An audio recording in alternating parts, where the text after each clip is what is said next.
It was an emotional day for many inside Albemarle County Court as we get one step closer to learning how long Chris Jones will serve in prison for killing Perry, Chandler, and Davis. Delana Chandler, Devin's mother, was the last to testify today.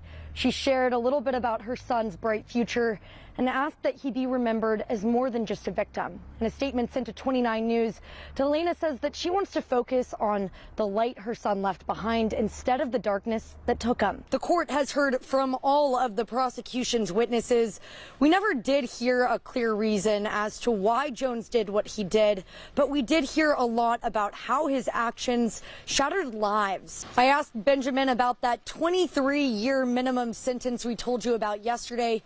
He told me it's just that, a minimum calculated based off a scenario where Judge Higgins suspends some of the charges. The people close to Chris Jones spoke today about who he was before the shooting. We heard stories of an exceptionally high-achieving young man who at the same time struggled deeply. All three testimonies today from the professor who led that field trip, a close friend of Chris's who was on the bus, and a forensic psychologist, Dr. Jeffrey Aaron, focused on Jones's mental state leading up to the shooting. Tonight's proceedings continued with more victim impact statements and will pick back up with closing arguments tomorrow morning.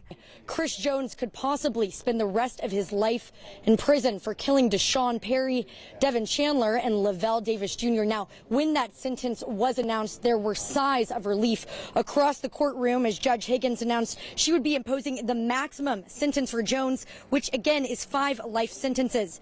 Higgins noted the sentence was not vindictive, but a logical conclusion of the facts of the case. She went through the crime and how she thought Jones used logic at some steps of the way, including in his escape and planning of the shooting. I just spoke with Mike Hollins, who is one of the surviving victims, who told me this experience has been filled with trauma, but those who went through it will forever be bonded. Now, we're going to have more for you on what Hollins had to share about the sentencing, as well as the details on your 29 News at 10 and 11. But for now, live in Charlottesville, Avery Davis, 29 News at 6.